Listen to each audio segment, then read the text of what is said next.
Rabbi Friedman, hello. Thank God it's Tuesday. Thank you for this time that we're so blessed to have with you.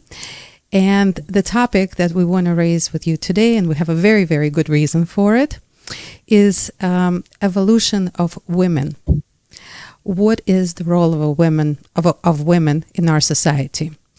And the reason why we want to talk about it is because obviously, yes, for a little while we were asking a silly question, what is a woman? But I think we're done with that question. We know what a woman is biologically. This is not the question that we're asking. The question is the role of a woman. And the reason why I want to speak about it, especially today, is that because today is a very special day. Today is the birthday of Haimushka Schneerson, who was born in 1901 in Mogilov, who was a wife of the leader of our generation, Rabbi Menachem Mendel. And the question is, first, of course, about her. Was she a leader as well?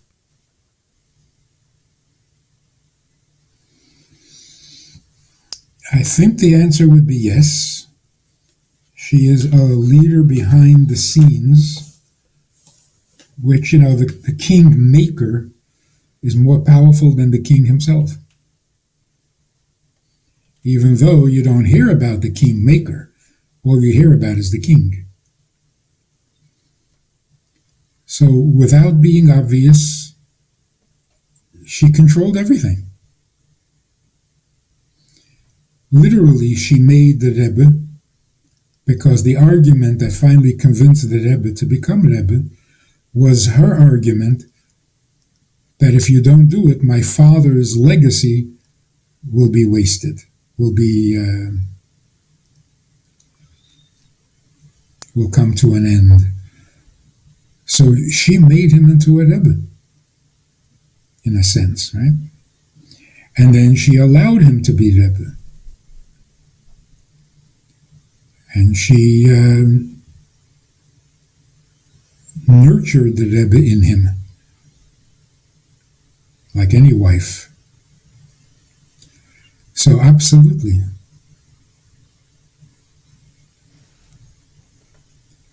The Rebbe was as much Rebbe as she allowed.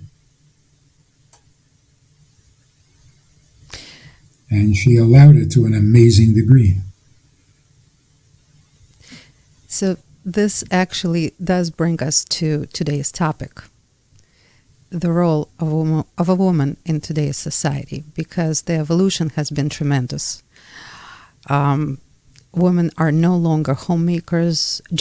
No, they are not just homemakers and just moms. Women now are leaders in so many fields. As I said in my introduction to our audience today, more than 30% of Trump's cabinet are women. And even though some of them, I looked it up, are not moms, I think 2 or 3 might not be, but the rest are moms with between 2 and 4 children. Our government, Kathy Hochul, she's a mom of 2 children as well. So women are doing it all. They do run a household. They do raise first birth, then raise children, and then they also make a tremendous difference. So it's a little bit.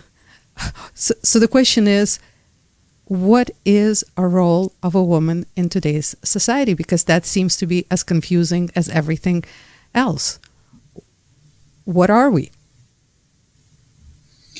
Well, I think we can agree that if a woman steps into a public role, she's usually following the pattern of men. Men set a pattern, men set a style, and women step into it.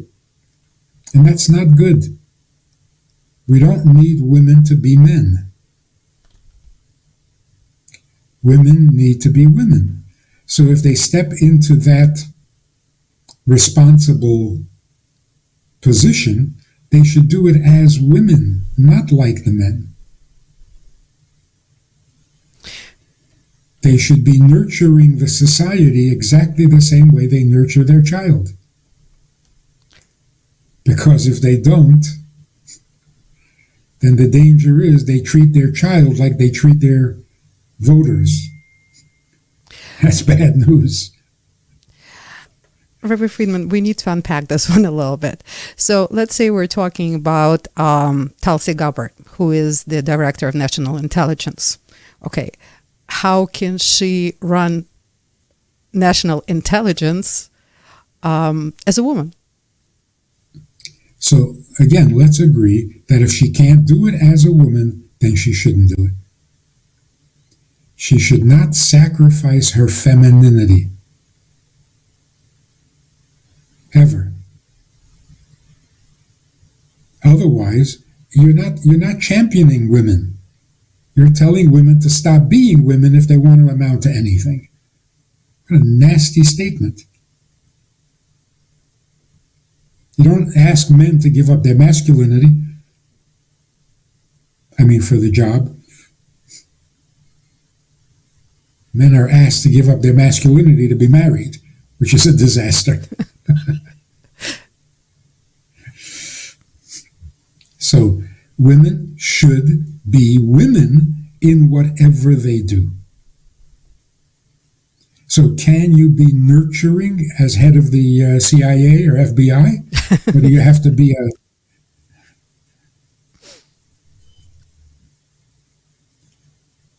I'm sure there are ways of doing it. Be a little more nurturing, a little more mothering to the role than men would be. Then you're bringing something original. You're bringing something different. If you're just going to act like the previous guy and maybe even try to outdo him, that's not good. And that's part of the problem, by the way. Wherever women step into roles, their role model is a male. Because men held those positions for the longest time, and they kind of set the pattern. And the result is terrible. Women trying to outmen men. It's a disaster. So if a woman steps into a role, she should do it as a woman, not give up her femininity. Well, I have to say that all the women in Trump's cabinet are very attractive and very feminine looking. So we've got that one. We've got that one right for a change. Women look like women and they act like women.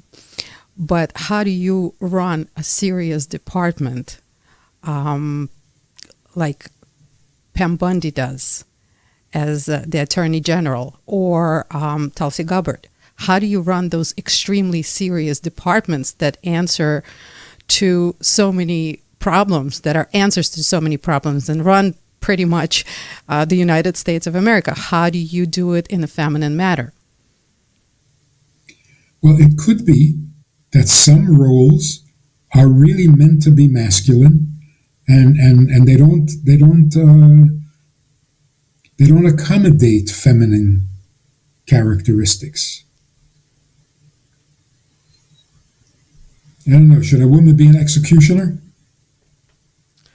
I think execute people who are... I think if this was still practiced, we probably would have some women doing that as well, because I don't think there's any area of life where there are no women anymore. Right. But is it at the cost of their femininity? Is it feminine to end life when the whole nature of the feminine is to produce life? So, yeah, there might be some things that you cannot do feminine, which is why you have men. If women could do it all, you wouldn't need men. And vice versa. There are certain things men can't do without giving up their masculinity. So as a general rule, with exceptions, of course, but as a general rule, men should never give up their masculinity, and women should never give up their femininity. Don't mess with Mother Nature. Rabbi Friedman, and this is where the big confusion comes in. I know that lots of times in many of your podcasts and lectures, you encourage men to do dishes. And a lot of men think this is a very feminine thing to do. So how do we tell apart what is masculine, what is feminine, and how do we not get it confused in our daily lives in our society today? Washing dishes is neither masculine nor feminine.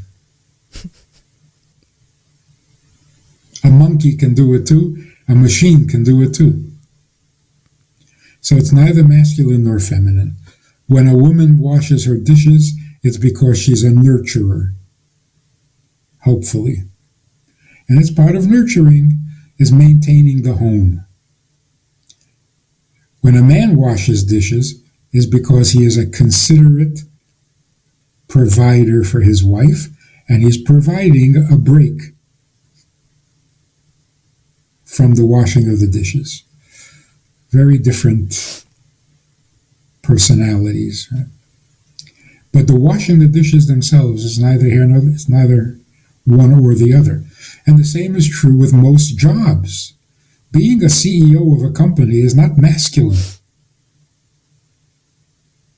It can be feminine. And running any organization, getting people to cooperate and do their best, is that masculine or feminine? You can do it in a masculine way. You can do it in a feminine way. Sometimes the feminine way is more effective. Neither one is perfect. So when a man runs a company, does that make him more masculine? No, it just hopefully makes him more rich. And rich is neither masculine nor feminine.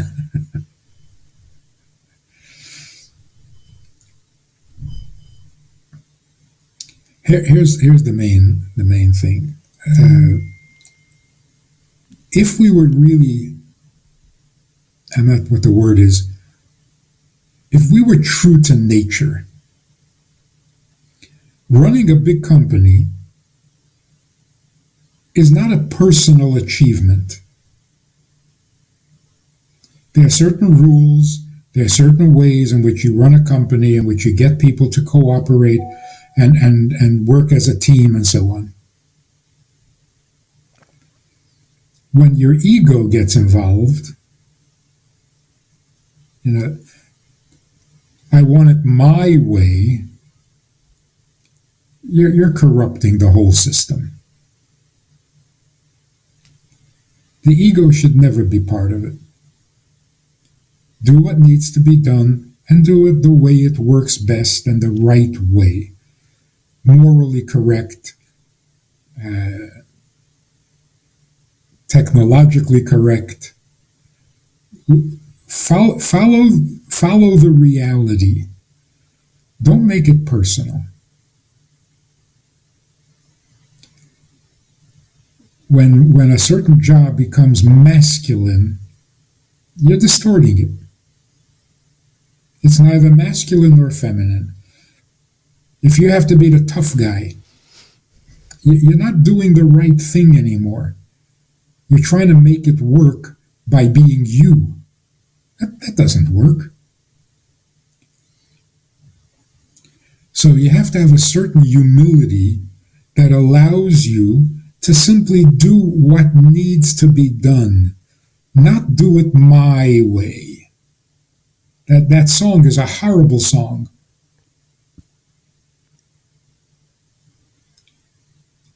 I did it my way, which means you didn't succeed. Because if you succeeded, you would talk about how successful it was and not the fact that you did it your way. So when you introduce the ego, you're not true to the issue. You're not true to the cause. Let the responsibility dictate how you behave, not your personality. So those who are truly successful are those who kept their personality out of the picture. They allowed reality to dictate, not their ego. Rabbi Friedman, I'm still trying to understand. So we have a company, and if its CEO is a woman, what would it mean for her to run the company in a feminine way? She would be nurturing the people and bringing out the best in them. That's feminine. And what would be the masculine way? The masculine way is to follow the rules, do what needs to be done, kind of ruthlessly.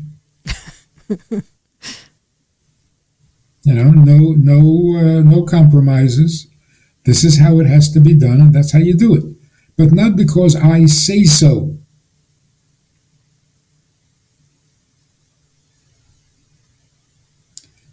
The ego should not ever be part of it. So when women step into a job that has been in the masculine domain for a long time, she's actually stepping into the male ego universe. It was wrong for the males to impose their ego, and it's certainly wrong for the women to follow and mimic the men's egos.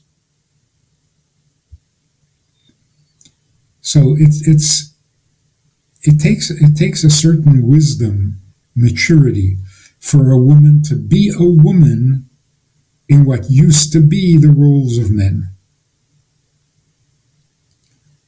Don't be distracted, don't be confused, don't be intimidated, and don't be seduced into doing it the male way. Do it your way, like a woman.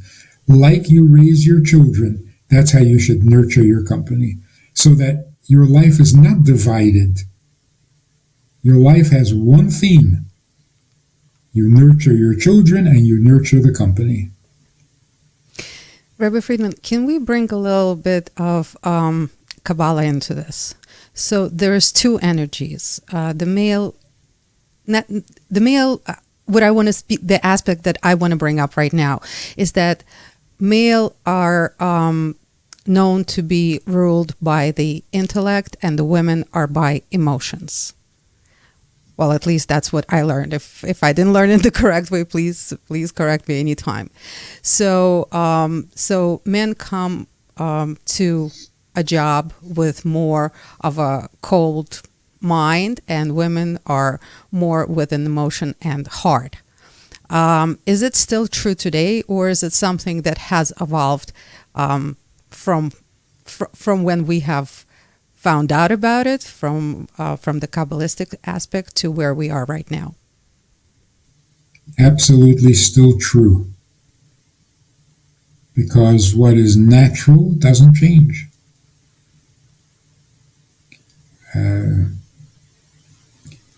We're not always true to it, but it is always true. And I will say why I'm asking, because I'm in business, and what I have witnessed is that in this day and age, women are a lot more organized. Women are a lot more proactive. Women are a lot more together, I would say. Well, again, this would be in the circles that I'm in, okay? I don't know if it's everywhere like that. Than men. It seems that women get a lot more done than men. So I would say if you want something done, ask a woman. I don't know if this is true in everywhere, but it seems to be true in the areas where I conduct my business. So what would you attribute this to? I think women were always the organizers because they organized their home. They were always the more active one at home. Now they're applying those same talents to the external, the public arena. But they were always, that is not a change. Women didn't suddenly become organized. But Rabbi Friedman, you would think that emotion and organization are kind of contradictory. Yeah, you would. So what do we mean that women are more emotional? If men are not emotional, they're not human beings. Hubert Humphrey, our senator from Minnesota, the vice president, he said, a man who can't cry is not a man.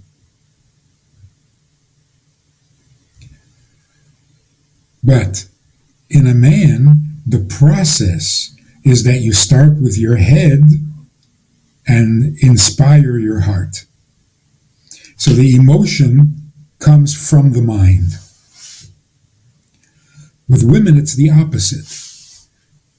The emotion actually dictates to the mind what the mind should be thinking and what the mind should be studying. There's advantages and disadvantages to both, obviously. But saying that women are emotional doesn't mean that they're hysterical, that they're impulsive. It doesn't mean that. First of all, that's not even emotional. That is hysterical. That's nervous, not emotions. So emotions, I think, properly defined, means the ability to relate. You gotta relate to someone, otherwise it's not an emotion. So a person, I feel cold. Oh, what kind of emotion is that? It's not an emotion, it's a sensation. You get angry, that's emotional? No, that's a sense. Emotion means reacting to someone. So it means relating. Women relate to each other and to others much more readily than men. Men have to have a good reason to even talk to you. To understand you, to put themselves in your shoes, boy, you're going to have to work hard. But that's necessary and appropriate. Women start off empathetic and have to be careful not to overdo it. That's why women get put more emphasis on modesty. It's much easier to be empathetic, sympathetic, and available to others' needs, that you have to be careful to put some rules on that. Otherwise, you'll just be a schmata. Whereas with men, they have to try really hard to think about another person, to empathize. So if you're more readily empathetic, you're obviously a better nurturer. To be a nurturer, you really have to feel and understand the other person's needs and be available to them. Men don't have that talent so readily available. I don't know what you need. I don't know what you want. You're making me crazy. Tell me what you really want. I don't know what you want. Women don't have that problem. They read you very well. They know exactly what you need, even before you do. And so they are nurturers. A man who learns, who gets to the emotional state, can also be a nurturer. But usually that doesn't happen until the man is 70. Today maybe 80. But eventually, A really good Zadie is a nurturer. Rabbi Friedman, what can we make out of this? Again, we see the evolution of the world. And part of this evolution is that I think it's safe to say that it's not just Trump's cabinet that has over 30% of women in his cabinet. I think pretty much the whole world workforce right now is over 30% of women who are on a leadership position just like men are. So there is this shift, and this shift is going from masculine to feminine in all areas of life. What does that mean spiritually? What conclusion can we draw from this? What kind of spiritual change is this bringing to the world? Well, hopefully that's what's happening.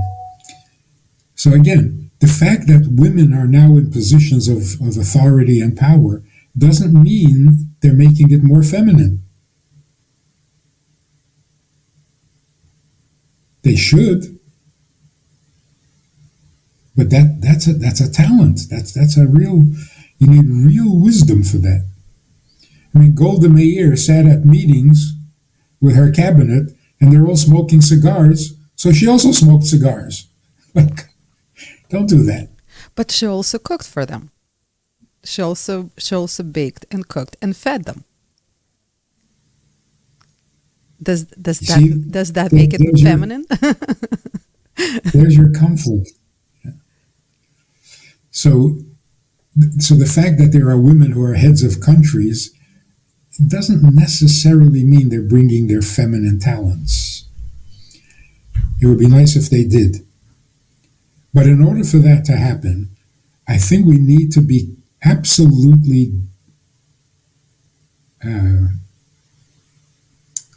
convinced that if you cannot be feminine, then don't be there.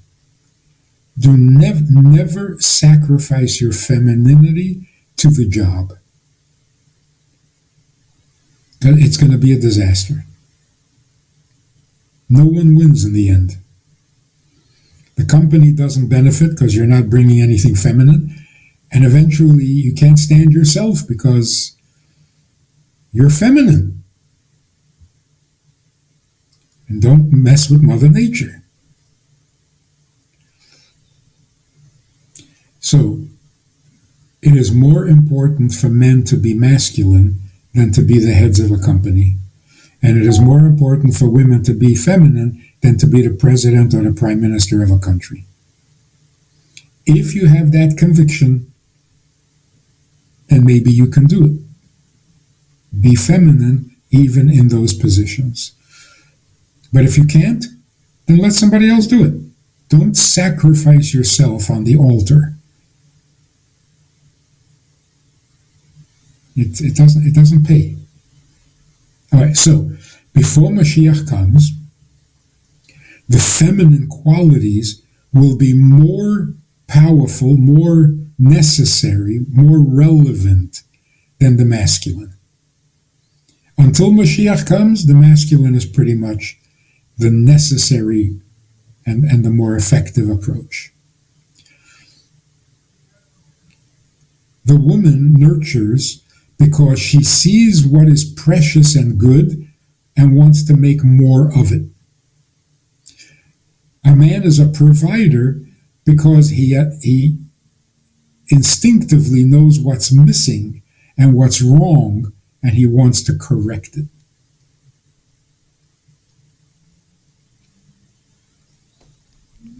So men want to fix what is wrong, women want to nurture what is right. When there's a lot of evil in the world, and there's a lot of fixing to do, then the masculine trait is the dominant one, and women are behind the scenes. Still absolutely essential, but not involved in the repairing that is necessary. When the world stops being so evil, and there are fewer things that need fixing and destroying and eradicating, and then the nurturing of what is already good will become the essential, important trait that even men are going to have to learn. What are men going to do when there is nothing to fix? You'll have to break something just so that you can fix it. You have to start a war just so that you have something to fight for. And that's absurd. So men are going to have to learn to thrive on what is already good. That's feminine. So, as we get closer to Mashiach, there are fewer things that need fixing. And so the nurturing becomes the more relevant, the more necessary, and the more powerful. There is goodness in the world, and nobody's paying attention. Like the media. The media never reports about goodness. Why? Because it's still very masculine. It reports only those things that need fixing. But that's got to stop. It's not working. Focusing on what is wrong is starting to backfire. Like reporting every time there's a mass killing. It makes mass killing more popular, more attractive. Every mass killer does it because he wants to get into the news. He wants his name mentioned. So giving them that attention only makes it worse. I don't know why nobody notices that. If we never reported a school shooter, there would never be a school shooter. They're doing it for the publicity, for the notoriety, and they actually try to outdo each other. It's like a contest, who can kill more? Don't give them exposure. Don't give them their 15 minutes of fame. What should you do instead? Nurture what is good. Make people want to get into the news by doing goodness. Rabbi Friedman, the media, the news has shifted, took a serious shift, especially lately. It went from reporting negative, which of course it's still doing, to revealing the truth. So people are now hooked on reading about the unraveling of the truth, of what's real.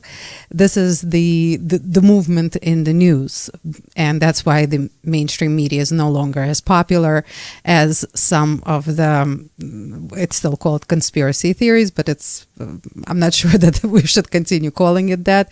It's just people reporting, people unraveling, people reporting, and it's not mainstream, but it's actually, that's becoming more and more popular and more utilized than the media itself. Is that like a transitional state? How do we view this?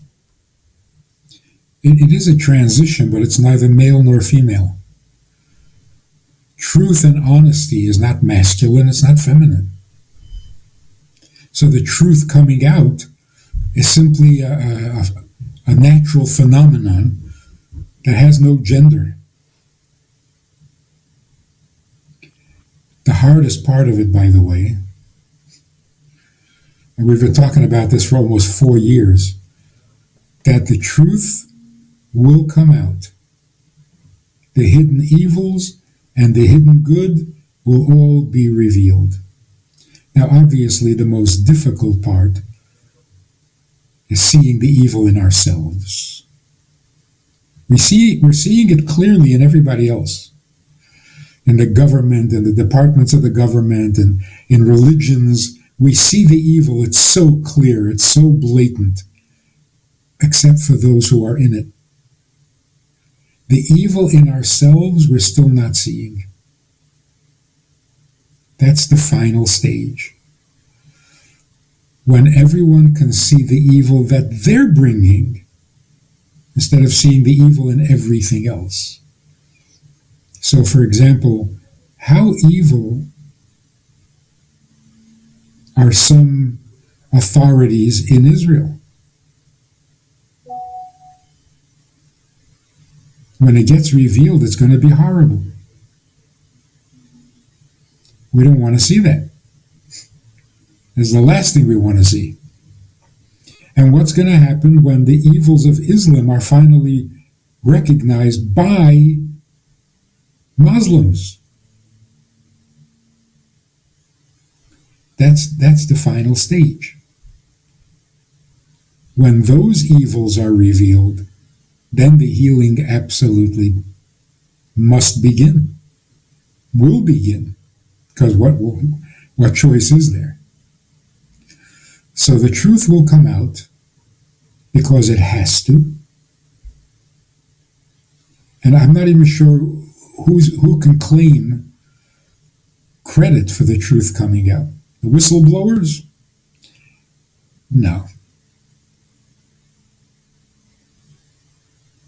People are listening to whistleblowers. Why?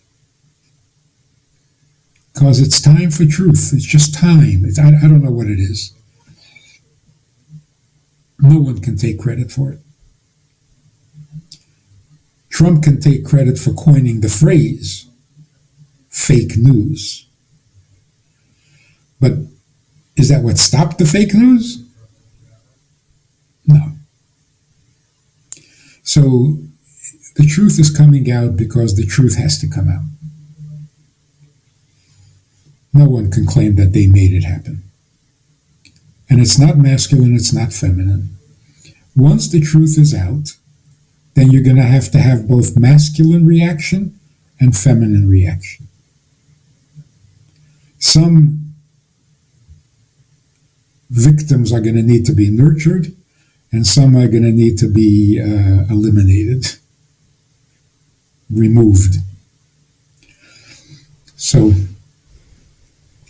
being the last generation of Golas means the masculine is still necessary.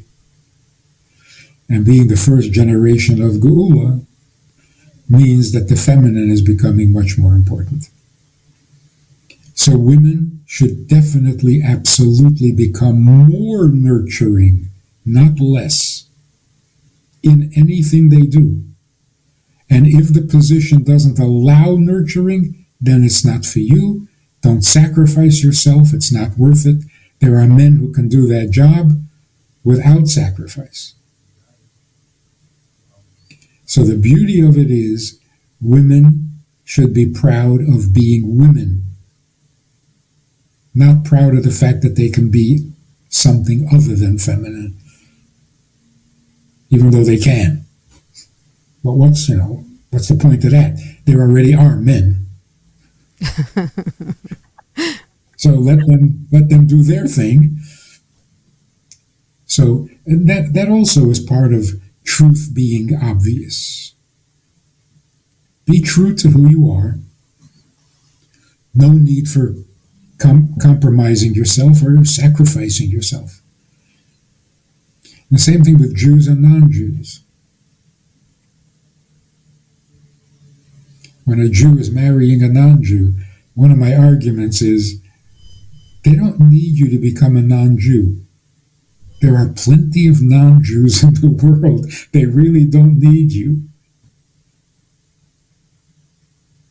You're not doing them any favor by becoming a non-Jew. There's no service in that. But if you remain a Jew, then you're serving a very important purpose.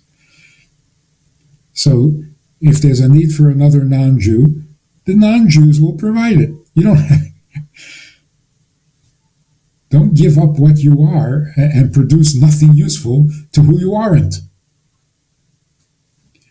The trick is to be yourself.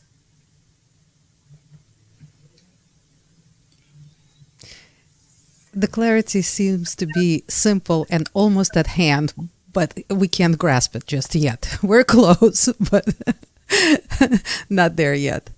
Rabbi Friedman, amazing. Thank you for another extremely important, great, and positive conversation, making our confusion visible and simple to grasp. Thank you for what you do for us.